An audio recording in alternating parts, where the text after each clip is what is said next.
Isabel Whitmore, stop pretending to be pitiful. Sebastian Cross's voice cut through the darkness of the penthouse like a blade of ice. He sat on the leather sofa, legs crossed, watching her the way a predator watches wounded prey. Is this what you wanted? His words dripped with venom. Using your parents' coma to force me to keep you here. A servant in the Cross household. At my beck and call. Isabel bit her lip until she tasted blood, forcing back the tears that threatened to fall. 2 years ago, she had been the heiress of Whitmore Holdings, pampered, adored, untouchable. Now she knelt on cold marble at the feet of the man who once swore to love her forever. Your parents deserved what happened to them. Sebastian rose from the sofa, each step toward her deliberate, menacing. Have you forgotten, Isabel? Your parents sold out the Cross Empire. They drove my father to his death, a heart attack from the betrayal. But they're in a coma. Her voice trembled. They had a car accident. They're barely alive. What more do you want? The debts of the parents fall to the children. He crouched before her, his fingers gripping her chin, forcing her face upward to meet his cold gaze. I'll give you 2 choices. His voice was barely a whisper. 1, you tell my brother Tristan yourself that your parents betrayed the Cross family. Confess their sins publicly. He paused, a cruel smile twisting his lips. Or 2, I take Tristan's life. The Cross Empire nearly collapsed anyway. My father already died of a heart attack. 1 more death won't make a difference. They're lying in hospital beds. Isabel choked on her words. How can you humiliate them like this? It's easier to blame people who can't defend themselves. Sebastian released her chin and straightened. I want Veronica to be at peace. You really love Veronica Harrington that much? His eyes darkened. It seems I need to help my fiancé eliminate her rival. What are you going to do? What am I going to do? He threw a maid's uniform at her feet. Strip, piece by piece. Now. Isabel closed her eyes. Tears streamed down her face. Sebastian, you'll never know what I sacrificed for you. Enough with the act, Isabel. His voice was full of contempt. Your tears only disgust me. Then be disgusted, Mr. Cross. She lifted her head, one last spark of pride flashing in her eyes. Let me go. Don't ever let me see you again.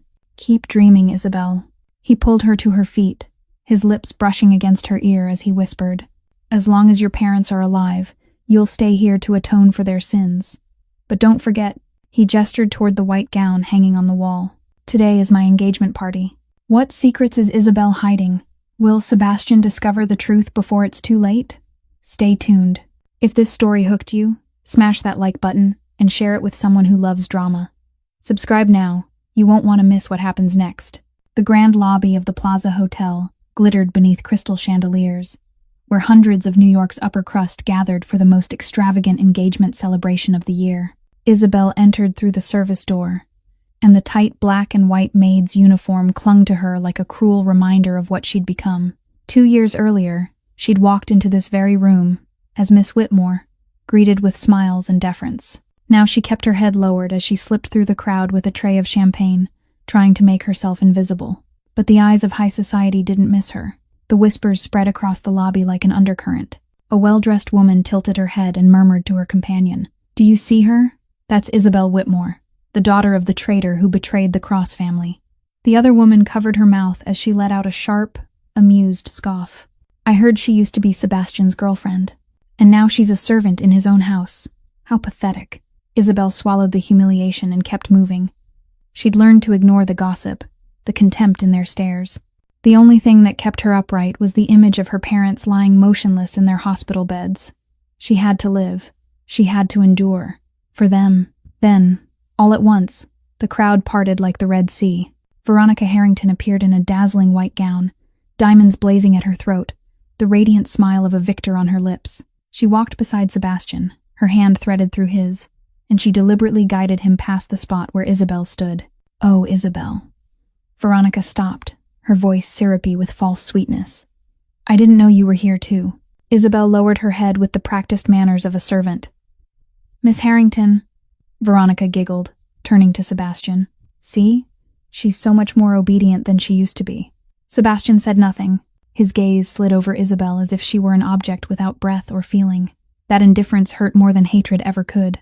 Veronica's expression suddenly pinched as she looked down at her high heels. Oh no, I just stepped on something filthy. She lifted her eyes to Isabel, a vicious smile blooming on her mouth. Clean it. The crowd fell silent. Hundreds of eyes fixed on them. Isabel froze, the tray trembling in her hands. "Didn't you hear me?" Veronica raised her voice, making sure everyone could hear every word. "Get down and clean my shoes. Right now." The air thickened with silence. Isabel could feel every guest's gaze drilling into her. But she didn't kneel. She set the tray on the nearest table, straightened her spine, and looked Veronica directly in the eyes. "I'm a servant, not a slave." Veronica went still, as though she couldn't believe what she'd heard.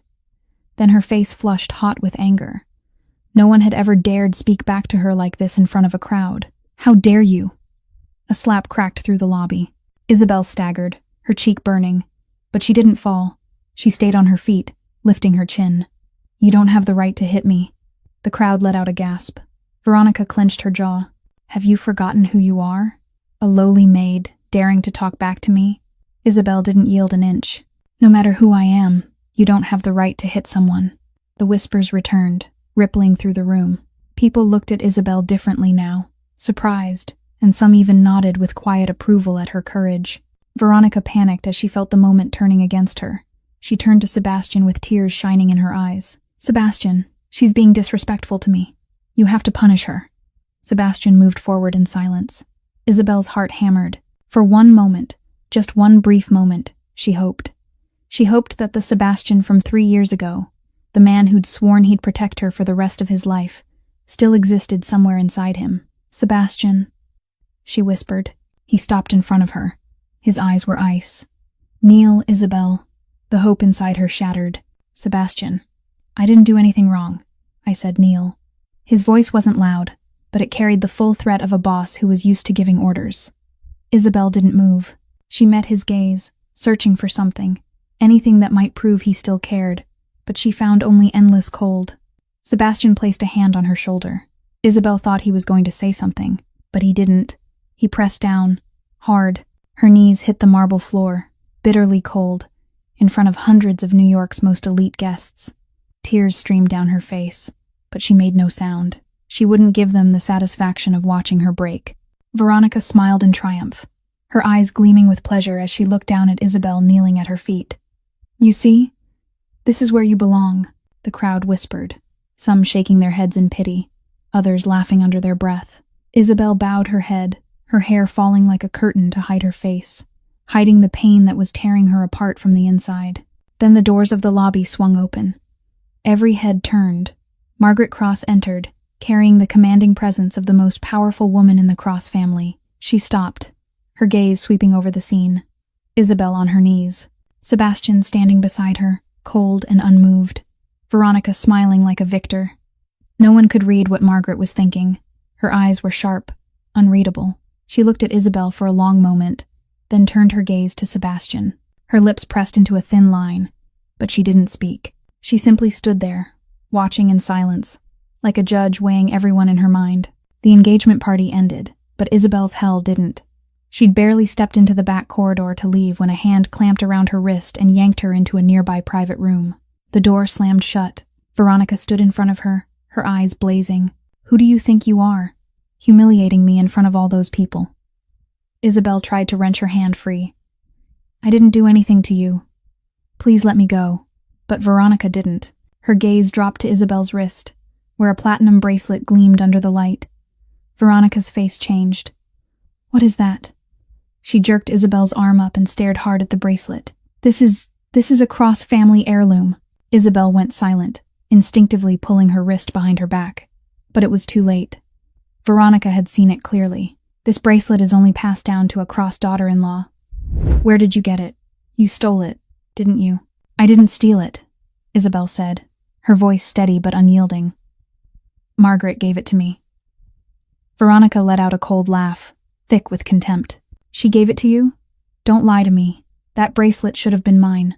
I'm Sebastian's fiancé." She lunged, trying to rip the bracelet from Isabel's wrist. They struggled, Isabel fighting to hold her ground, but Veronica moved like someone unhinged, her nails raking Isabel's skin and leaving red marks behind. "Let go. You don't deserve to wear it. You're just a servant, the daughter of a traitor." "It's mine!" Isabel shouted, losing her composure for the first time.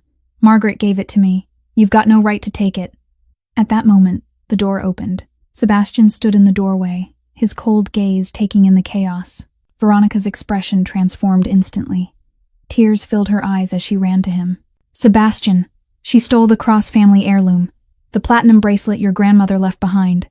Sebastian looked at Isabel, then down at her wrist, where the bracelet still sat. His eyes darkened. Take it off. 2 short words, cold as ice. Veronica smiled in triumph, turning to Isabel with open relish. Isabel felt as if someone had driven a knife straight into her heart. Even this bracelet, the only keepsake that had given her a shred of hope, was about to be taken from her. She lowered her head, her trembling fingers touching the bracelet, ready to remove it. Stop! A commanding voice rang out from the doorway. Margaret Cross entered, poised and regal, her sharp eyes sweeping over everyone in the room. Mother, Sebastian said quietly. Margaret didn't look at her son. She walked straight to Isabel, gently took her wrist, and examined the bracelet. I'm the one who gave her that bracelet, she said, calm but impossible to contradict. Once a gift is given, it isn't taken back. Veronica froze. But Mother, it's a Cross family heirloom. How can you give it to her? She's only a servant, the daughter of a traitor. Margaret turned to Veronica, her gaze as cold as water. This is Cross family business. Who I give it to is my decision. Veronica looked to Sebastian, waiting for him to defend her, but Sebastian stayed silent. He didn't dare oppose his mother. He only stood there, his expression unreadable. Sebastian, Veronica screamed. You're really going to let her favor that woman like this? Sebastian still didn't speak. Veronica ground her teeth, tears of fury spilling down her cheeks. Fine, just fine. You always favor her. Always. She spun and ran out of the room, her heels striking the corridor in sharp, echoing bursts. Sebastian looked at his mother for a long moment, then turned and left without another word. The room held only 2 people now. Margaret turned to Isabel, and her expression softened, so different from the chill she'd shown Veronica. Are you hurt? Isabel shook her head, tears gathering fast. I don't understand. Why are you so good to me? Everyone says my parents are traitors. Everyone hates me. Margaret sighed and gently smoothed Isabel's hair. The sins of the previous generation shouldn't be carried by the next. She paused, her hand still light at Isabel's temple. Keep the bracelet. It belongs to you. But why? Isabel cried, her voice breaking. Why do you trust me? Margaret didn't answer. She only gave Isabel a mysterious smile, patted her shoulder, and walked out. Isabel stood alone in the empty room, staring at the bracelet on her wrist as tears fell onto the shining platinum. Out in the corridor, Margaret stopped and took out her phone. She looked around to make sure no one was there, then dialed. I need to see you right away, she said, her voice dropping, heavy with urgency. There's something very important we have to reinvestigate. I think we missed something. It was late at night when Isabel returned to the penthouse at the top of Cross Tower. She'd barely stepped inside the apartment when the door behind her opened. Sebastian stumbled in, and the sharp stench of alcohol hit her at once. He'd been drinking heavily after the party, his eyes bloodshot, his steps unsteady. Isabel meant to slip quietly back to her room, but Sebastian had already seen her. He came toward her, seized her wrist, and yanked her toward the bedroom. Isabel didn't fight. She knew it was useless. She let him pull her along like a lifeless puppet. Sebastian shoved her down onto the edge of the bed, then reached into his jacket pocket and took out a small white pill. He tossed it into her lap. Take it. Isabel looked at the pill, then lifted her eyes to him. What is it? Sebastian gave a cold laugh, a smile that never reached his eyes. Birth control. You're not worthy of carrying my child. The word struck Isabel like a knife straight through the heart. She stared at the pill in her hand, small and pure white, yet heavy with an enormous humiliation. Her fingers trembled, tears streamed down her cheeks, but she didn't say a word. She'd cried too much already. Tears changed nothing. They didn't soften the man standing in front of her. Isabel raised the pill to her lips and swallowed it in front of him. Her throat burned with bitterness, and she couldn't tell whether it came from the pill or the pain. Sebastian stood there, watching her swallow. His expression was complicated, something beyond hatred flickering in his gaze. Something passed through those dark eyes, and it vanished too quickly for Isabel to name it. Go to sleep, he said, then turned and walked out. Isabel lay down, faced the wall, and closed her eyes. She tried to sleep, but she couldn't. The ache inside her was too large. She didn't know how much time had passed when she heard the bedroom door open. Familiar footsteps moved closer to the bed. Isabel kept her breathing slow and even, pretending she was deeply asleep. Sebastian sat down on the edge of the mattress, right beside her. He sat there for a long time, saying nothing. Isabel could feel his eyes on her in the dark. Then a trembling hand touched her cheek, gently, tenderly. Nothing like the cruelty of daylight. "Why, Belle?" Sebastian whispered into the night, his voice raw and full of pain. "Why did you betray me?" Isabel bit down hard on her lip, so she wouldn't sob out loud. His fingers stroked her cheek, wiping away a tear she hadn't realized had fallen. "I hate you," he whispered, his voice thick. "I hate you for betraying me. I hate you for destroying my family." He paused for a long time. "But why can't I forget you? Why does my chest hurt like someone's crushing it whenever I see you suffering?" A drop fell onto Isabel's cheek. It wasn't her tear, it was his. Sebastian Cross, the cold, ruthless mafia boss, was crying in the darkness. "3 years ago, you promised you'd stay with me forever," he murmured, like a sigh. "You said you loved me. You said nothing could ever separate us. And then you—" He didn't finish. His hand left her face. His footsteps moved away. The door closed. Isabel stayed perfectly still, her eyes squeezed shut. Tears soaked her pillow. She'd heard everything, every word, every breath, every tear he let fall. "You'll never know what I sacrificed for you," she thought, "and I can't tell you. If I do, you'll die." Isabel opened her eyes in the dark and stared at the ceiling. Her gaze was filled with pain, but it held something else too. A secret she was keeping. A truth she couldn't reveal to anyone. She curled her fingers tight around the platinum bracelet on her wrist, the only thing she had left from the old days of happiness. And she knew, no matter how much suffering she had to endure, she still wouldn't speak, because she loved him, no matter how much he hated her. 3 weeks had passed since that night.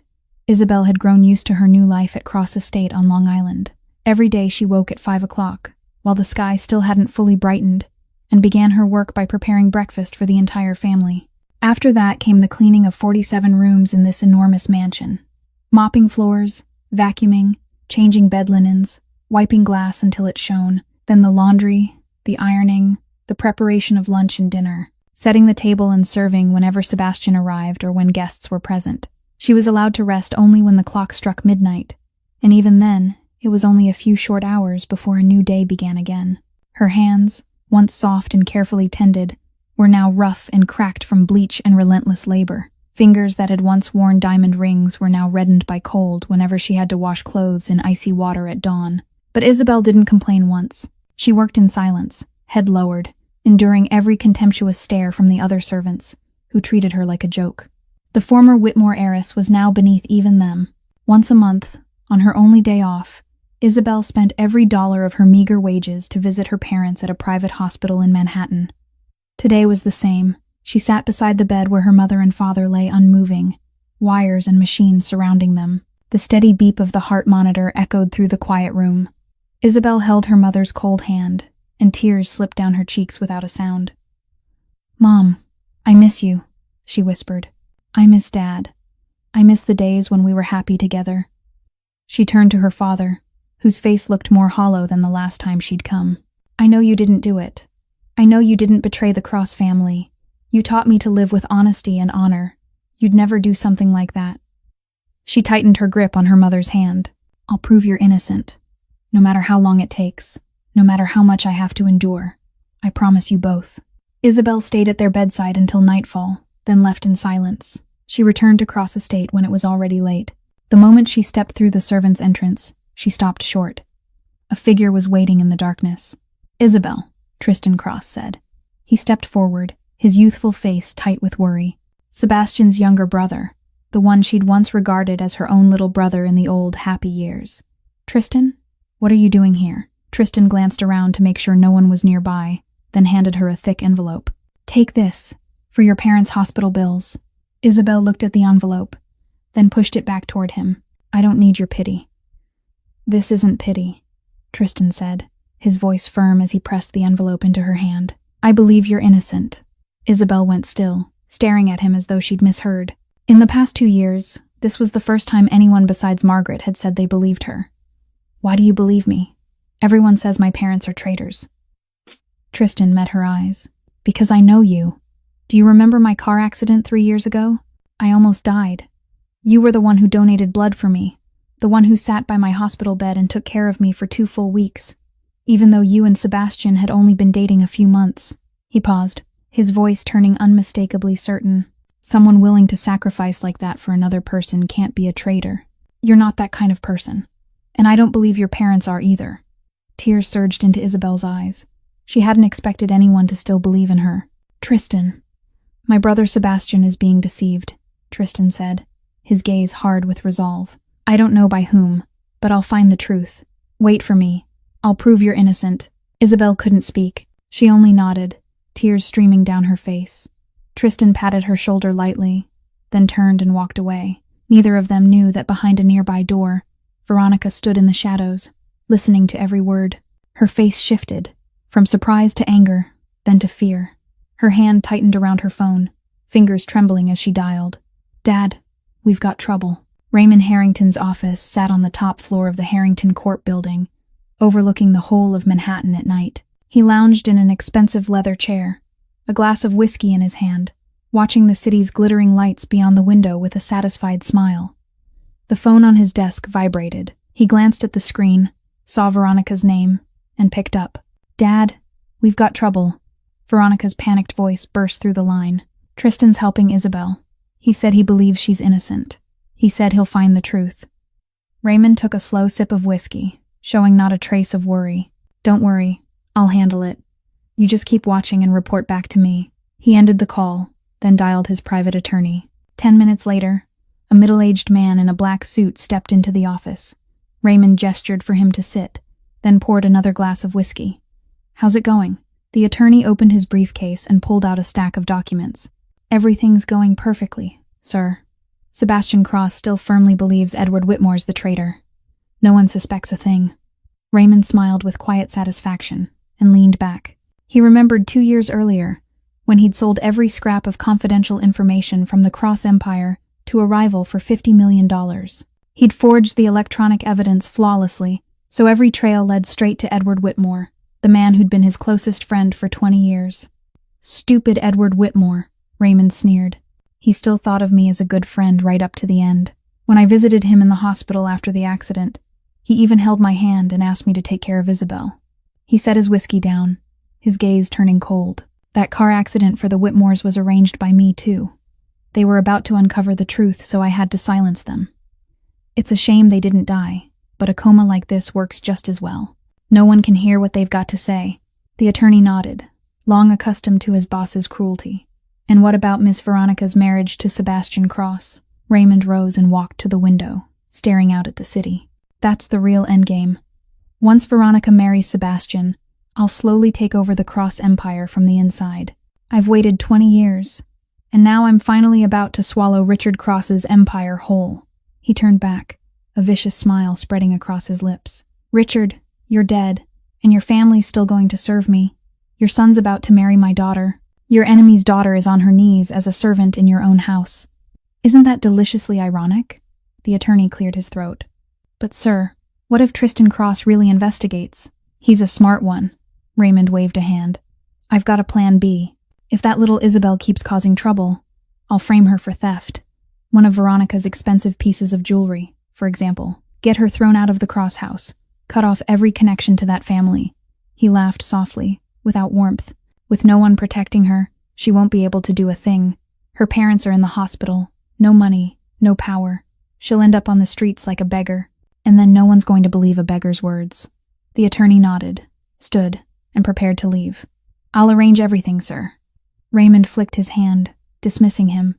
When the door closed, he turned back to the window, gazing into the night with eyes full of ambition. He didn't know that down below the building, in the darkness of a narrow alley, a black car sat parked in silence. Inside, a man held a camera with a telephoto lens, taking photo after photo through Raymond's office window.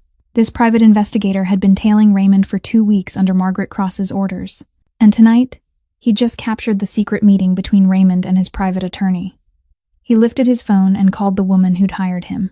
Mrs. Cross, I've got new information. I think you're going to want to hear this. That evening, Isabel was assigned to clean the library at Cross Estate. It was a vast room, shelves rising all the way to the ceiling, the faint scent of old paper and oak lingering in the air. She was dusting the shelves when she heard footsteps, and a familiar voice through a door left slightly ajar. Margaret Cross entered the small study adjoining the library, unaware that Isabel was in there. Isabel meant to speak up and announce herself, but Margaret had already lifted her phone and begun to talk. "What did you find?" Margaret's voice was grave. Isabel went utterly still, not daring to move. "The records show the traitorous transaction originated from an IP address at Harrington Corp., not Whitmore Holdings." A man's voice came through the phone on speaker. Isabel's heart seemed to stop. She held her breath, straining to hear every word. "I retraced the entire set of transactions. Someone was very skilled at wiping the trail and framing Edward Whitmore. But they weren't perfect. There are still gaps." Margaret drew a deep breath. "Anything else?" "The Whitmore's car crash also shows signs of sabotage. I rechecked the police report and the mechanic's findings. The brake line was cut. This wasn't an accident, ma'am. This was an attempted murder." Isabel clapped a hand over her mouth, fighting back a sob. Her knees weakened, and her hand brushed a stack of books on the shelf. They tumbled to the floor with a loud crash. The call fell silent. Footsteps moved closer. Margaret Cross appeared in the doorway and saw Isabel trembling amid the scattered books. "I know you were listening," she said, her voice not angry at all. "It's all right." Isabel lifted her head, tears pouring down her face. "Mrs. Cross, what I just heard, is it true?" Margaret came over, helped her up, and guided her to sit on the sofa nearby. "I didn't believe your parents did it either. From the beginning, too many things didn't add up. Edward was my husband's friend for more than 30 years. I know what kind of man he is." She sat beside Isabel and took her hand. "I'm reinvestigating everything. But you must keep this absolutely secret. Don't tell anyone, not even Sebastian." Isabel broke into sobs, 2 years of injustice spilling out at once. "I've always known my parents were innocent. I knew they'd never do something like that, but no one believed me. No one would even listen." Margaret pulled her into her arms and soothed her like a mother would. "I believe you. Be patient. The truth will come to light. I promise you." Isabel cried against her, feeling warmth and protection she'd been missing for 2 long years. When Isabel had steadied herself, Margaret stood and walked to the window, gazing into the darkness outside with a pensive look. "But I'm worried, Isabel. Someone's watching me." Isabel lifted her head and wiped her tears. "Watching you?" Margaret nodded, her eyes still on the night beyond the glass. "Yesterday there was an unfamiliar car parked outside all day. Today my phone made strange noises, like someone was listening in. I think someone knows I'm investigating." A chill ran through Isabel. "An enemy? Who do you think is behind all of this?" Margaret turned back, her gaze sharp, yet threaded with worry. "I'm not certain yet. The evidence is starting to surface, but I need more time to confirm." She paused, her voice dropping. "But I suspect someone very close to us. Very close." Isabel felt ice crawl up her spine. "What should I do now?" "You need to be careful," Margaret said, gripping Isabel's shoulders and looking straight into her eyes. "If the enemy learns I'm investigating, they'll act. You can't let anything slip. Keep living as you always have. Do your work. Don't give anyone reason to suspect." Isabel nodded, forcing her fear down. "I understand. I'll be careful." Margaret smiled and smoothed Isabel's hair. "You're a good girl. I'll protect you. I promise." She turned and left, leaving Isabel alone in the library with 1,000 thoughts twisting through her mind. Out in the hallway, Sebastian leaned against the wall, his face gone pale. He'd come to find his mother, and accidentally overheard part of the conversation. An IP address at Harrington Corp., a sabotaged car crash. His mother was reinvestigating. His mother believed Isabel was innocent. For the first time in 2 years, Sebastian's certainty began to crack. For the first time, he wondered if he'd been wrong. 1 week after that night, the Metropolitan Museum held its annual charity gala, drawing in all of New York's upper crust. Raymond Harrington had received word from his private source that Margaret Cross was hiring a detective to investigate him. He knew he couldn't wait any longer. He had to move before everything slipped beyond his control. Isabel was ordered to serve at the gala alongside the other Cross household staff. She wore the familiar black and white uniform, slipping through the crowd with a tray of champagne in her hands. The museum shimmered beneath crystal lights, paintings and sculptures worth millions of dollars displayed everywhere. Veronica Harrington appeared in a blazing red gown, a diamond necklace glittering against her chest. A $2 million piece Raymond had given his daughter the week before. She made her rounds through the grand hall, arm in arm with Sebastian, smiling brightly at the guests, but her eyes never stopped tracking Isabel. When Isabel passed a dimmer stretch near the restroom entrance, Veronica quickly separated from Sebastian, claiming she needed to fix her hair. She followed Isabel, waiting for the right moment. When Isabel stopped to set her tray down and fetch more glasses, Veronica drifted behind her like a ghost. Her hand moved fast, slipping the diamond necklace into Isabel's uniform pocket without Isabel noticing. Veronica returned to the hall wearing a secretive smile. 10 minutes later, just as the party reached its peak, Veronica suddenly screamed, "My necklace! My diamond necklace is gone!" The entire hall went silent. Every head turned toward her. Sebastian hurried to his fiancée's side. "Calm down. You were wearing it a moment ago." "I know, but it's not on my neck anymore." Veronica sobbed, tears running down her cheeks. "Someone stole it. Call security. Search everyone." The museum's security team appeared at once. They began checking people one by one.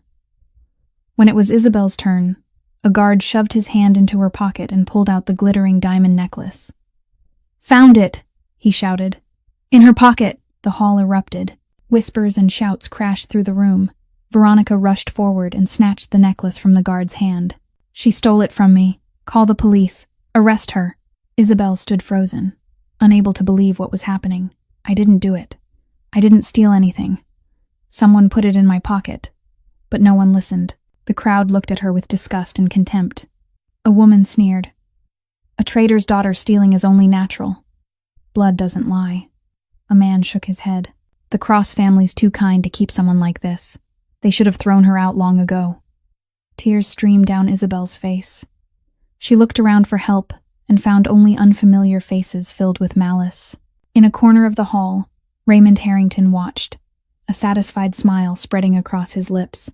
The plan was unfolding perfectly. Sebastian appeared, pushing through the crowd until he stood in front of Isabel. He looked at her with an expression that was complicated. Disappointment threaded through it, and something else as well. "I'll handle this," he said to the crowd, his voice carrying that familiar cold authority. Isabel thought he was going to hand her over to the police. She'd steeled herself for the worst. But Sebastian didn't. He seized her wrist, dragged her through the crowd, and led her out of the hall through a side door. Veronica screamed after him.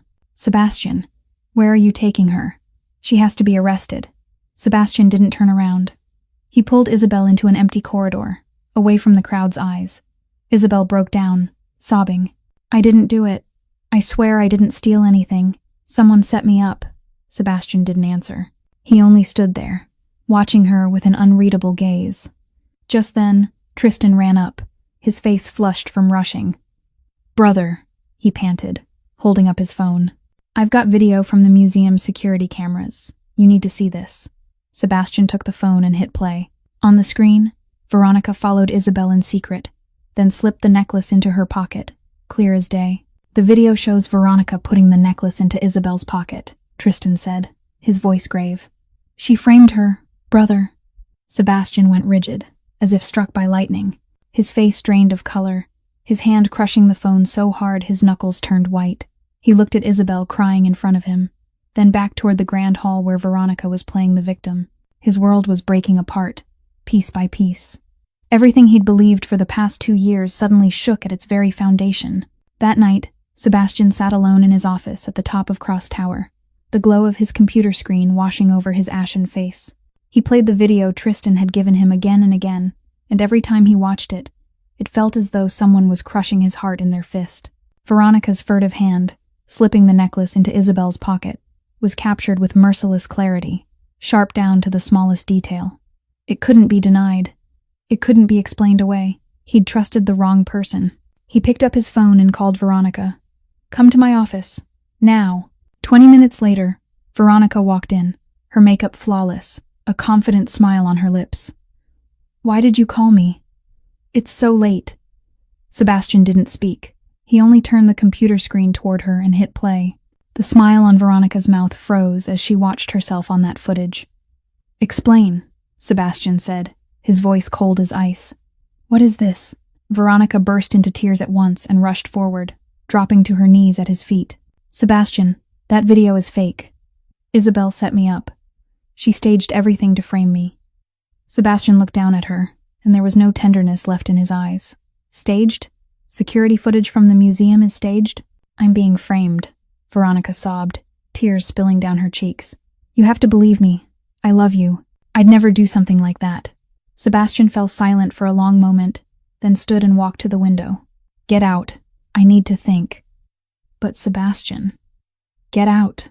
His voice wasn't loud, but it carried a threat that made the air feel sharp. Veronica knew she couldn't plead any longer. She stood, wiped her tears, and walked out. But before she closed the door, she turned back and looked at Sebastian with pure hatred in her eyes. She wasn't going to let this go. As soon as Veronica left, Tristan entered, carrying a thick stack of documents. Brother, I found more evidence. Sebastian turned to him. What evidence? Tristan set the documents on the desk and flipped through page after page. I traced unusual financial transactions around the time of the betrayal 2 years ago. $50 million was transferred from an anonymous account to a shell company in the Cayman Islands. He stopped and looked Sebastian straight in the eye. That company is owned by Raymond Harrington. Sebastian felt as if someone had slammed a fist into his stomach. Raymond Harrington? Veronica's father? Yes, Tristan said, his voice grave. The timing matches exactly when Cross Empire's information was sold to our competitor. He held Sebastian's gaze. Brother, I think we blamed the wrong man. Edward Whitmore didn't betray us. Raymond Harrington did. Sebastian sank back into his chair, his mind spinning. Everything he'd believed for 2 years was collapsing.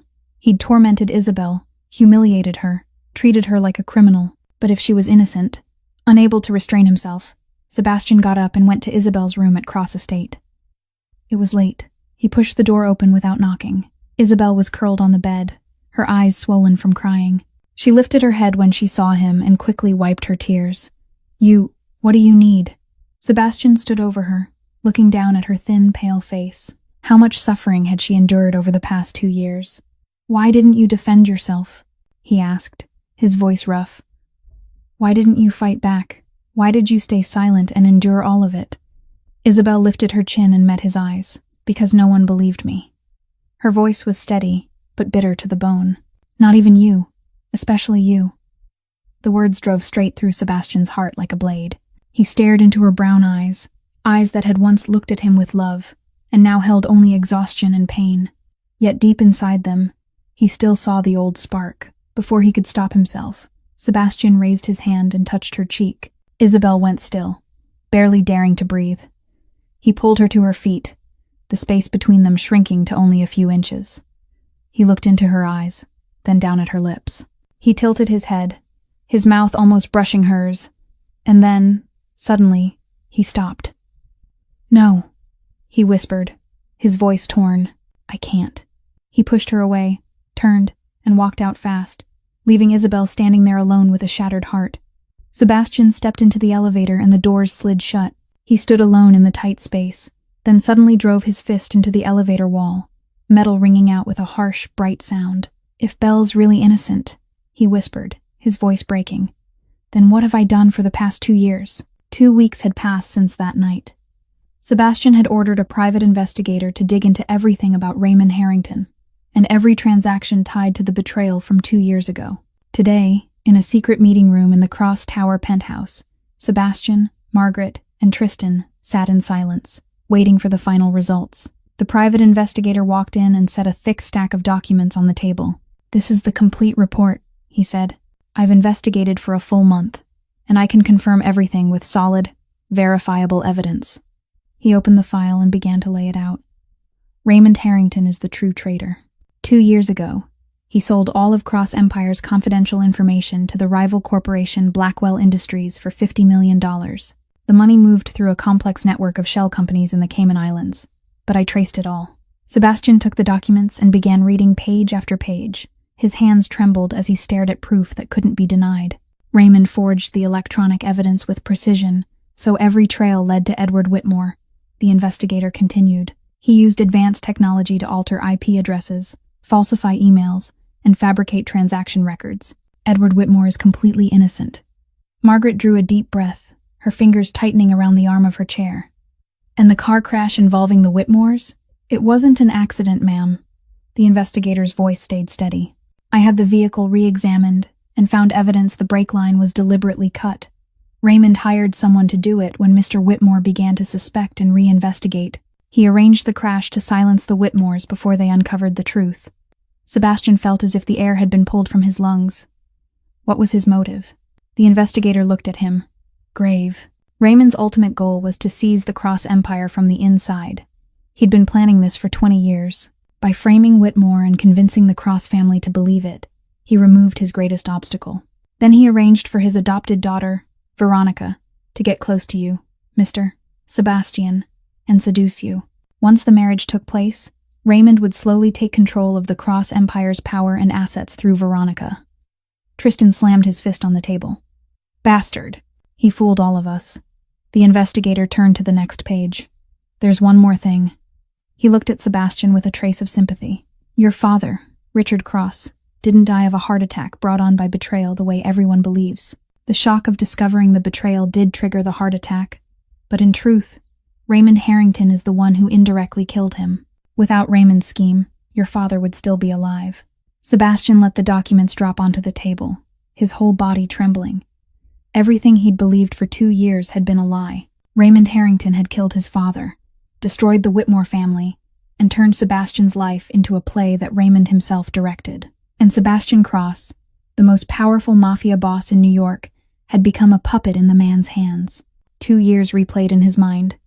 Isabel on her knees in front of hundreds of guests at the engagement party.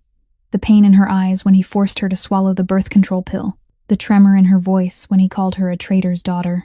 Her face when Veronica slapped her and he didn't intervene. Her hands turned rough from 2 years of work as a servant. And her gaze that night, when she said no one believed her, least of all him. Sebastian sagged over the table, his shoulders shaking. For the first time in 2 years, tears slid down his face. The cold, ruthless mafia boss, the man who hadn't cried even at his father's funeral, was now sobbing like a child. What did I do to her? He whispered, his voice breaking. What did I do to Belle for 2 years? Margaret rose and came to him, placing a hand on his shoulder. You didn't know, Sebastian. All of us were deceived. Raymond is cunning and cruel. He fooled everyone. Sebastian lifted his head, eyes bloodshot. But I tortured her, Mom. I humiliated her, treated her like a criminal. I destroyed her life because of lies. Margaret gathered her son into her arms, for the first time in many years. Now you know the truth. The question is what you'll do next. Sebastian was silent for a long moment. Then he slowly stood, wiped his tears, and looked up. The pain was gone from his eyes. In its place was the cold ruthlessness of New York's most powerful mafia boss.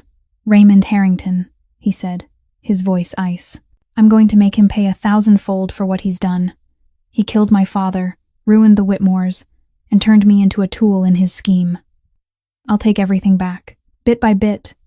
He paused, his gaze softening only slightly. But first, I need to see Belle. At midnight that night. Sebastian stood outside Isabel's door at Cross Estate.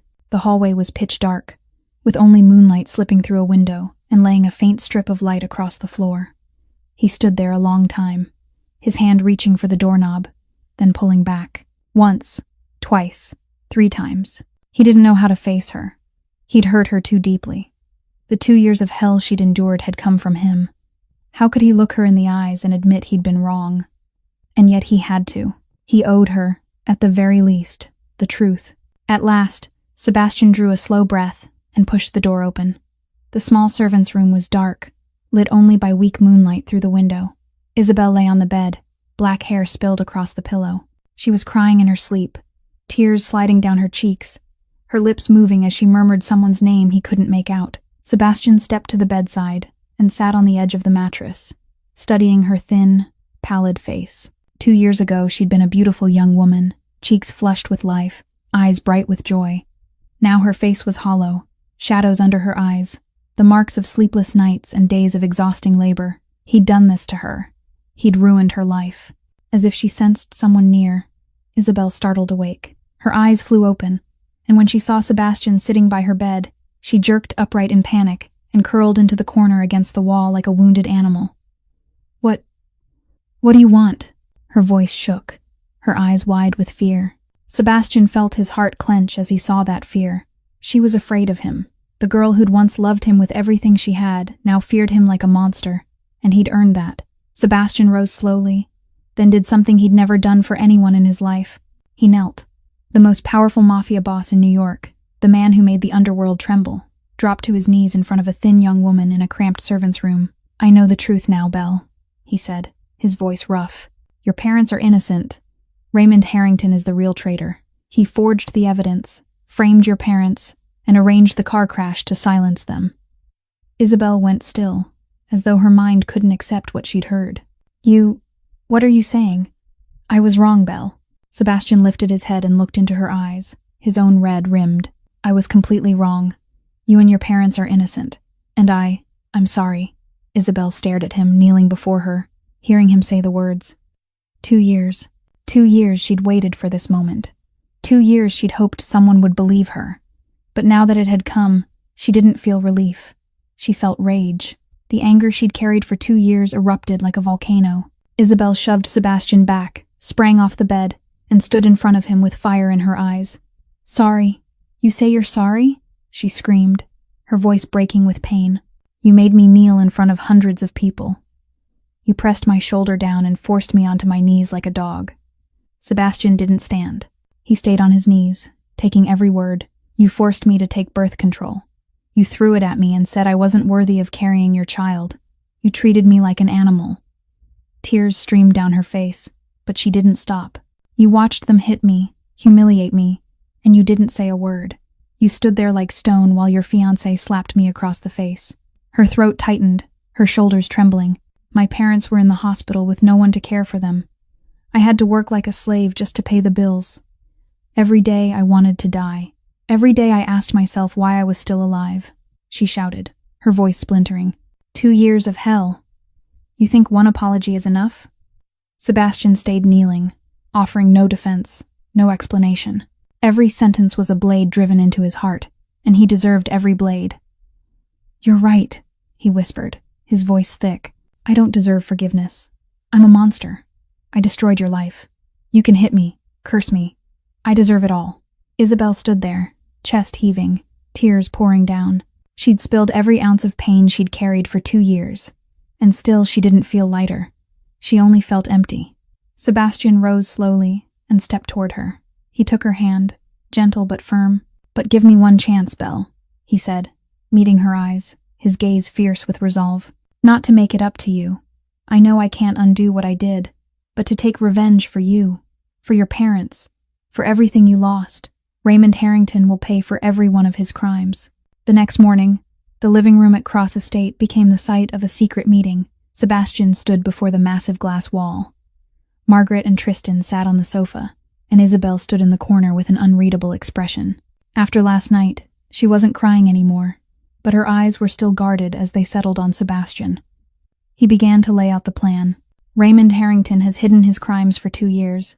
He thinks he's safe, thinks no one knows the truth. That's his greatest weakness."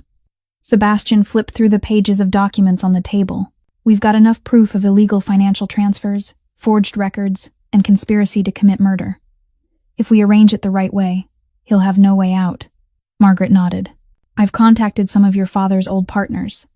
They're willing to turn their backs on Harrington Corp once we show airtight proof," Tristan added. "I'm ready too. The media channels and the connections with the FBI are already in place. All we need is your word."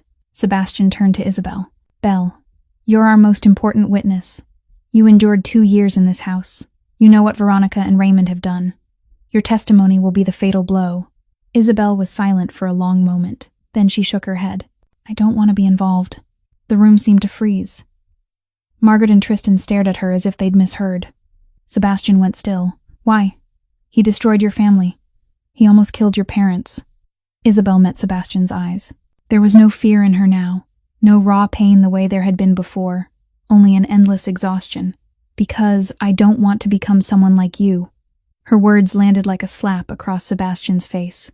"For 2 years, I've watched what cruelty can do to a person. I watched you destroy me without hesitation because you believed you were doing the right thing." She paused, her voice trembling just slightly. "I don't want to turn into that. I don't want to become someone ruled by hatred, willing to do anything for revenge. I'm afraid that if I step onto that path, I'll lose myself." Sebastian stayed silent for a long time. It hurt, but he couldn't argue, because she was right. He'd been a monster. He'd let hatred turn him ruthless, and she'd paid the highest price. "You're right," he said at last, his voice low. "I was a monster. I hurt the person I loved most because I believed lies." He moved closer, but he didn't touch her. "But Belle, this isn't revenge. This is justice.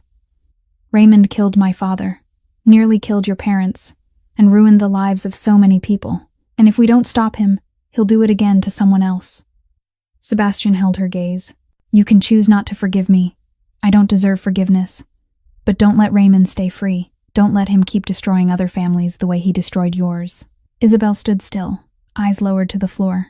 She thought of her parents lying motionless in a hospital, thought of the 2 years of hell she'd lived through, thought of the people who might share her fate if Raymond wasn't stopped. The silence stretched. Then finally, she lifted her head.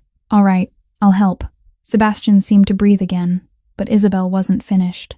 "But not for you, for my parents, for what they suffered, for the justice they deserve." Sebastian nodded. "That's all I need." The meeting continued with a detailed plan. Step 1. Gather and organize every piece of evidence of financial crimes. Step 2. Isolate Raymond in the business world by pulling investments and reaching out to partners. Step 3. Hand over the evidence of the murder plot to the FBI. Step 4.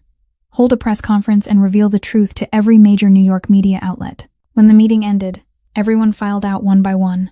Sebastian stayed behind, watching Isabel. "The storm's coming. Are you ready?" Isabel turned back, and her gaze was cold in a way Sebastian had never seen before. No longer the gaze of the fragile girl who'd been humiliated for 2 years. It was the gaze of someone ready to take everything back. "I've been waiting 2 years for this moment." 1 week later, the storm began. Cross Empire announced it was withdrawing every investment worth hundreds of millions of dollars from Harrington Corp., offering no explanation at all. The news spread through New York's business world like wildfire. At the same time, Raymond's major partners began receiving envelopes with no return name, each one stuffed with documents detailing Harrington Corp's shadowy dealings. Money laundering, tax fraud, forged records. Every envelope was a slow-burning bomb. Within 3 days, Harrington Corp's stock plunged 40%. Investors panicked and dumped shares. Partners turned away one by one. Banks started calling in loans. The empire Raymond Harrington had built over 20 years was collapsing right in front of him. In the top-floor office at Harrington Corp., Raymond raged like a cornered animal. He smashed a desk lamp, swept everything off the desktop and onto the floor. Papers flew everywhere. A glass shattered. Blood ran from his hand where the shards had cut him, but he didn't even notice. "What's happening?" he roared, grabbing his phone and calling partner after partner. The first didn't answer. The second hung up. The third sent him straight to voicemail. No one responded. No one wanted to talk to him. "Why is everyone turning their backs on me? I'm Raymond Harrington. I'm the most powerful man in this industry." Just then, the office door opened. Raymond's private attorney stepped in, his face drained. "Sir, I've got bad news. The FBI is investigating the company's transactions. They've gathered a great deal of evidence, and there may be an arrest warrant in a few days." Raymond went rigid, the glass in his hand slipping from his fingers and crashing to the floor. "The FBI? Where did the evidence come from?" "I don't know, sir, but it looks like someone provided them with the company's entire set of transaction records from the past 2 years. Raymond sank into his chair, his face turning the color of death. He knew who was doing this: Sebastian Cross. The kid had learned the truth. At the same time, Veronica stormed into Sebastian's penthouse like a cyclone. She'd cried the whole way there, mascara smeared, hair in disarray. "Sebastian." She ran to him, dropped to her knees, and clutched at his hand. "You have to help my father. The company's about to collapse. The FBI is investigating. Please, you have to do something." Sebastian looked down at her, his eyes cold as ice. "The engagement is canceled. You and your father have nothing to do with me anymore." Veronica froze. "What did you say? You can't do that. We're supposed to get married. I love you." Sebastian let out a humorless scoff. "Love? You love my money and my power. Don't confuse love with ambition. You and your father deceived my family for 2 years. Now it's time to pay. But I didn't know anything about what my father did. I'm innocent." "Innocent?"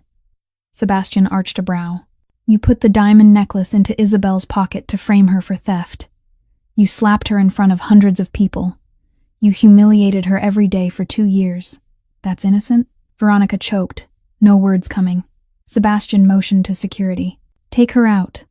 From now on, she's not allowed to set foot on any Cross-Empire property. 2 guards dragged Veronica away. She screamed and cursed, but no one cared. The door closed behind her, and the silence returned.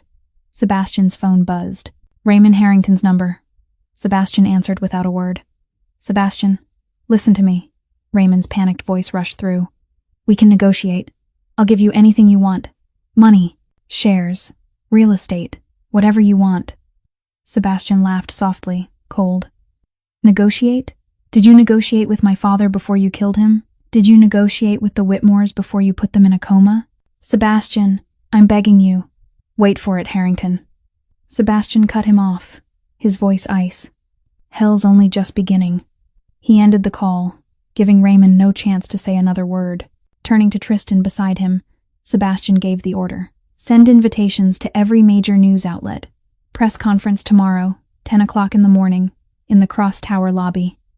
The truth about the betrayal from 2 years ago will be revealed. The next morning, the Cross Tower lobby was packed shoulder to shoulder with reporters from every major and minor outlet in New York and across the country. Hundreds of cameras aimed at the podium, flashbulbs firing without pause. News of Cross-Empire's sudden press conference had ripped through the media world overnight. Everyone wanted to know what Sebastian Cross was about to reveal. Raymond and Veronica were there too, buried in the crowd, forcing calm onto their faces, unable to hide the panic in their eyes. Raymond had come with a team of attorneys, ready to challenge anything, Sebastian said. He still believed he could control the situation. At exactly 10 o'clock, the door behind the podium opened. Sebastian Cross stepped out in a black suit, his expression cold and unreadable. But what made the crowd erupt into whispers wasn't him. It was the woman walking beside him. Isabel Whitmore. Isn't that the maid? A reporter murmured to a colleague. Why is she standing next to Sebastian Cross? Sebastian took the podium, adjusted the microphone, and began. Thank you all for coming today. I called this press conference to reveal a truth that's been hidden for 2 years. He paused, scanning the crowd. 2 years ago, my father, Richard Cross, died of a heart attack after discovering that the Cross Empire had been betrayed. Our confidential information was sold to a competitor, causing losses of hundreds of millions of dollars. All of us believed the traitor was Edward Whitmore, my father's closest friend for 30 years. Sebastian looked straight into the cameras. We were wrong. The room stirred. Raymond gripped the arm of his chair, his face draining. After a thorough investigation, we've identified the real traitor. Sebastian signaled, and the massive screen behind the podium lit up. Financial transactions appeared, with IP address data clearly tied to Harrington Corp. Next came an audio recording of Raymond discussing his plan with an accomplice, followed by an expert report describing deliberate sabotage in the car crash.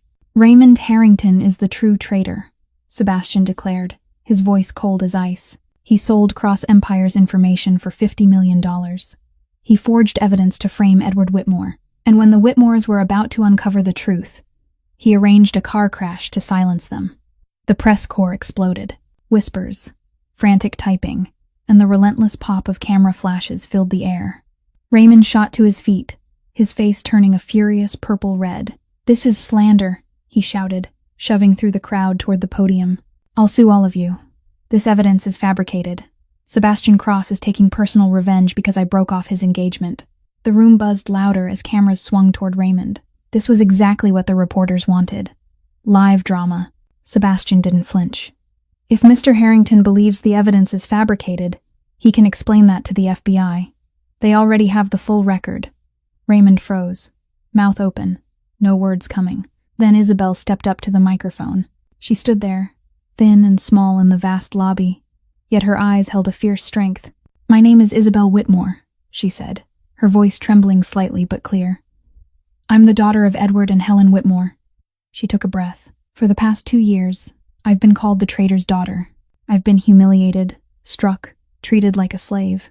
I was forced to serve as a maid in the very house of the man I once loved, to atone for a crime my parents never committed. Tears ran down her cheeks, but she didn't stop. My parents have been in a coma in a hospital for 2 years because of a crash Raymond Harrington arranged. They can't defend themselves. They can't speak for themselves. So today, I'm standing here to speak for them. She looked straight into the cameras, her voice ringing with steady conviction. "My family is innocent. My father is an honest man with honor. He would never betray his friends. The real traitor is standing in this room." She turned and fixed her gaze on Raymond, fury blazing. "And he will pay for what he's done." The lobby fell silent. No one spoke. The strength in the voice of this thin young woman left everyone stunned. Then, suddenly, the great doors of the lobby swung open with a loud crash. A group of men in black suits walked in, led by a man holding an FBI badge. Raymond's face went the color of death when he saw them. He knew it. The real hell had arrived. The lead FBI agent strode into the lobby with a hard, unsmiling face, a team of federal officers following close behind. He went straight to where Raymond stood, frozen in place, and held up his badge. "Raymond Harrington, you're under arrest for financial fraud, money laundering, and conspiracy to commit murder. You have the right to remain silent. Anything you say can and will be used against you in a court of law." Two officers stepped in, turned Raymond around, and cuffed his hands behind his back. The cold click of metal locking shut rang through the hush of the crowd. Raymond struggled, his face turning a deep, furious red with panic. "You can't do this. I'm Raymond Harrington. I'm the most powerful man in this city. You'll pay for this." But no one cared about his shouting. Cameras flashed like lightning, capturing every second of the Harrington Corp titan being handcuffed like an ordinary criminal. It would lead every newspaper and every television broadcast before the day was over. Veronica stood motionless as she watched her father being taken away. Then, as if jolted awake, she rushed to Sebastian, fell to her knees, and clutched his hand. "Sebastian, I'm sorry. Please, I'm begging you. My father forced me. I didn't have a choice." Sebastian looked down at her with an icy stare. "You framed Isabel for stealing a diamond necklace. You slapped her in front of hundreds of people. You humiliated her every day for 2 years. Did your father force you to do those things too?" Veronica sobbed, mascara smeared across her face. "You don't understand. He's all I have." She lifted her head, eyes bloodshot. "My mother abandoned me when I was 5. She said I was a burden, and then she disappeared. My father adopted me and gave me everything, but he said if I didn't obey, he'd abandon me too, the way my mother did." Her voice broke. "I was terrified of being left behind. I was terrified of being alone. So I did everything he asked. I didn't have a choice." Sebastian was silent for a long moment, looking at her kneeling at his feet. For an instant, something in his eyes seemed to soften. Then he shook his head. "Everyone has a choice, Veronica. You could have chosen not to hurt innocent people. You could have chosen to stand with what's right, but you chose wrong." He turned away. "Take her out." A female officer stepped forward, helped Veronica to her feet, and led her out for questioning. Veronica's sobs echoed through the lobby, then faded behind the closing doors. Isabel stood watching Raymond in handcuffs, her chest full of tangled feeling. 2 years. 2 years of hell. And the man standing in front of her was the reason for all of it. As if pulled by an unseen force, she walked up to Raymond. He stared at her with fear in his eyes. "You destroyed my family," Isabel said, her voice cold. "You turned my mother into a living corpse. You pushed me into 2 years of hell. You made the man I loved turn against me." Raymond trembled, trying to step back, but the officers held him tight. "Isabel, spare me. I'll make it up to you. I'll give you anything you want. Money, any amount. Please spare me." Isabel didn't answer. Her gaze slid to the press table nearby, where a letter opener lay among a scatter of documents. Her hand snatched it up so fast no one had time to react. She moved toward Raymond, the blade in her hand, eyes red with hate. "Make it up to me. Can you give me back my 2 years? Can you wake my parents up? Can you erase every night I cried alone and wanted to die just to make it stop?" She lifted the blade. The crowd screamed. The officers hadn't moved in time, but a hand caught her wrist from behind. "Belle, stop." Sebastian's voice sounded at her ear, low and steady, unyielding. "Don't do this. Don't become him. Don't let him destroy you one more time." Isabel went still, her hand shaking around the blade. She looked down at the shining edge in her grip, then at Raymond shrinking back in terror. She'd almost become the thing she hated most. She'd almost let hatred turn her into a monster. The letter opener slipped from her fingers and hit the floor with a sharp clang. Isabel stood there for a moment. Then without a word, she turned and walked away. She moved through the stunned crowd, past hundreds of cameras trained on her, and stepped into the elevator. The doors slid shut, sealing her off from the world outside. And alone in that tight space, Isabel collapsed onto the floor. She cried. She cried the way she'd never been allowed to cry. Justice had come. Raymond would pay, but the wound inside her was still there, still aching as sharply as it had on the very first day. 3 months later, everything had changed. Isabel sat beside the hospital bed, in the quiet room of a private clinic, morning sunlight pouring through the window and laying a warm, golden wash across the space. She held her parents' hands as they lay there, her fingers woven through theirs as if she feared that if she let go, she'd lose them all over again. "Mom, Dad, I've got good news," she whispered, her voice tight with tears. Raymond Harrington was sentenced to 25 years in prison, with no possibility of parole. He's going to pay for every crime he committed. She paused and wiped her cheeks. "Your names have been completely cleared. Everyone knows you're innocent. Whitmore Holdings is being restored. Everything will return to the way it used to be." Her voice trembled. "I only wish you could hear this. I wish you could open your eyes and see me. I miss you so much." Soft footsteps sounded behind her. Isabel turned and saw Sebastian standing in the doorway, a bouquet of white roses in his hand. He looked different from 3 months earlier. The ruthless coldness was gone, replaced by exhaustion and remorse. "Can I come in?" he asked, his voice quiet. Isabel nodded. Sebastian stepped inside and set the roses on the table beside the bed. He stood there for a moment, not knowing what to say. Over the past 3 months, he'd done everything he could in silence. He'd covered every medical expense for her parents and brought in the best doctors in the world to care for them. He'd used every resource of the Cross Empire to restore Whitmore Holdings and return the company to its rightful place. But he hadn't dared to see her. He wanted to give her space to heal, so she wouldn't have to look at the face of the man who'd caused her so much suffering. "Isabel," he said at last, his voice rough. "I know I don't deserve forgiveness. I'm not here to ask you to come back to me. I just want you to know that." He stopped, swallowing hard. "I'll spend my whole life making amends for what I did to you. Whether you forgive me or not, I'm going to do it, because it's what I owe you." Isabel was silent for a long time, looking out the window where the sun was pouring in. Tears slid quietly down her cheeks. "I don't know if I can forgive completely," she said, her voice light as breath. 2 years of hell can't be erased in just a few months." She turned back to him, her deep brown eyes steady. "But I'm willing to try, to start again from the beginning, as 2 strangers, not from old wounds."